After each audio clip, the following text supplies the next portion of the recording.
اعوذ باللہ من الشیطان الرجیم بسم اللہ الرحمن الرحیم یاسین والقرآن الحکیم صدق اللہ العظیم۔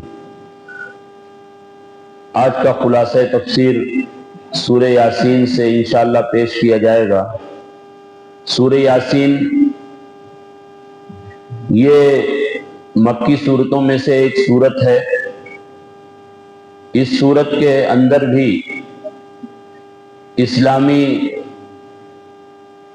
عقائد کی بنیادی چیزیں توحید، رسالت اور آخرت کے تعلق سے ارشاد فرمایا گیا ہے۔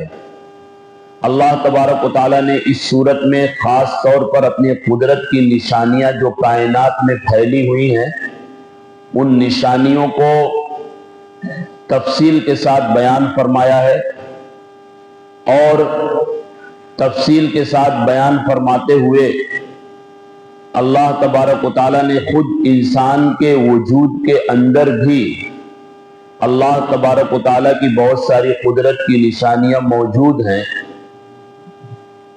اس بات کو بھی سمجھایا گیا ہے۔ اللہ تبارک و تعالیٰ جب اتنی بڑی کائنات کا مالک ہے اور اس کا خالق ہے اور اس کی دیکھ ریکھ کر رہا ہے کہ جس کے دیکھ ریکھ میں کوئی شریک نہیں ہے، اس کا کوئی ساجی نہیں ہے، اور جس نے اتنی بڑی کائنات کو مکمل طور پر بنا دیا، تو وہی وہ ذات ہے جو دوبارہ پیدا کرنے پر بھی قدرت رکھتا ہے۔ اس میں آخرت کے تعلق سے بھی بات آتی ہے۔ چنانچہ دوسرے رکوع سے شروعات اس طرح ہوتی ہے کہ ان لوگوں کے سامنے ایک بستی کا ذکر کیجئے جس بستی کی طرف 2 رسولوں کو بھیجا گیا۔ جب ان 2 رسولوں کو ان بستی والوں نے جھٹلا دیا تو ہم نے ایک تیسرا رسول بھیج کر کے ان دونوں رسولوں کی تائید کی۔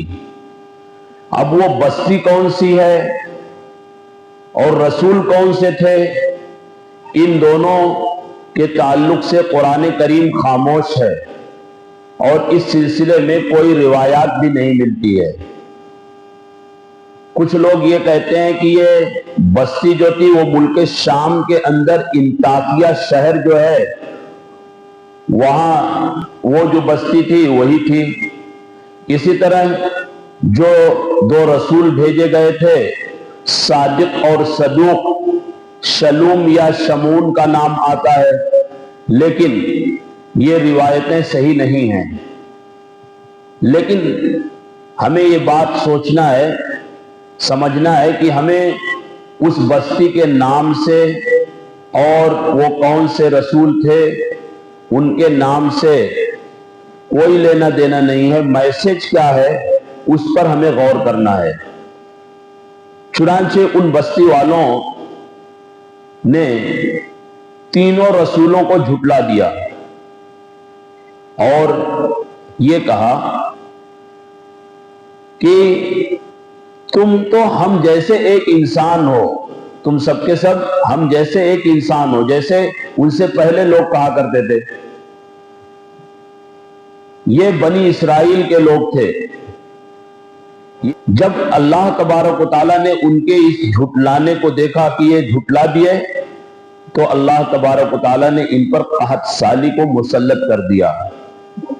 تو انہوں نے رسولوں سے کہنا شروع کر دیا کہ تم تو ہمارے لیے منحوس ہو، یعنی تم اگر نہ ہوتے تو یہ ہمارے اوپر قحط سالی نہ آتی۔ ان رسولوں نے جواب دیا کہ تمہاری نحوست تو تمہاری وجہ سے ہے۔ چنانچہ ایک شخص کا نام آتا ہے جو ان رسولوں پر ایمان لے آیا تھا، حبیب نجار نام کا ایک شخص، وہ بڑھئی تھے۔ نجار بڑھئی کو بولتے ہیں، عربی کا لفظ ہے۔ تو وہ شخص آ کر اپنی قوم کو سمجھانے لگا. جب اس نے دیکھا کہ میری قوم نے رسولوں کو جھٹلا دیا تو اس نے سمجھایا, وَمَا لِيَ لَا أَعْبُدُ الَّذِي فَطَرَنِي وَإِلَيْهِ تُرْجَعُونَ, مجھے کیا ہو گیا کہ میں عبادت نہیں کرتا ہوں اس ذات کی جس نے مجھے پیدا کیا اور تم سب کے سب اسی کی طرف لوٹائے جاؤ گے. تو بستی والوں نے کہا کہ تم باز آ جاؤ, نہیں تو تمہیں ہم پتھر سے مار مار کر کے سنگسار کر دیں گے. یہاں تک کہ اس کی دعوت پر ان لوگوں نے اسے لات, گھوسوں اور پتھروں سے اتنا مارا کہ وہ شہید ہو گئے. یہاں پر یہ بات سمجھنے کی ہے کہ اگر کوئی شخص کسی سے خطاب کرے تو سب سے پہلے مخاطب اپنے آپ کو سمجھے. جیسے کہ قرآن کریم کے الفاظ, قرآن کریم کے اس لفظ سے پتہ چلتا ہے وَمَا لِيَ لَا أَعْبُدُ الَّذِي, انہوں نے سب سے پہلے اپنے آپ کو مخاطب کیا, جبکہ وہ نیک دل انسان تھے, فرما بردار انسان تھے, اللہ کے نیک بندے تھے, کہ مجھے کیا ہو گیا. تو جب خطاب کرنے والا اپنے آپ کو مخاطب سمجھتا ہے پھر اس کے بعد سامعین سے کچھ کہتا ہے تو اس کی خطابت میں بھی اثر پڑتا ہے. تو یہ بات آئی, ان لوگوں نے انہیں شہید کر دیا. اس کے بعد آگے اللہ تبارک و تعالیٰ نے اس سورت کے اندر چاند اور سورج کے تعلق سے بیان فرمایا کہ وَالشَّمْسُ تَجْرِي لِمُسْتَقَرٍّ لَهَا ذَلِكَ تَقْدِيرُ الْعَزِيزِ الْعَلِيمِ, کہ یہ سورج ہمیں نکلتا ہوا دکھتا ہے, یہ اللہ کی طرف سے اس کی منزل طے کی گئی ہے. ایک اندازہ جو ہے جو کامل اندازہ لگانے والے کی طرف سے اور غالب حکمت والے کی طرف سے طے کیا گیا ہے. لَلشَّمْسُ يَنبَغِي لَهَا, سورج کے اندر یہ طاقت نہیں ہے کہ وہ چاند سے آگے نکل جائے, اور نہ ہی اتنی طاقت اس کے اندر ہے کہ وہ چاند کو پالے. ہر ایک اپنے اپنے دائرے میں تیر رہے ہیں.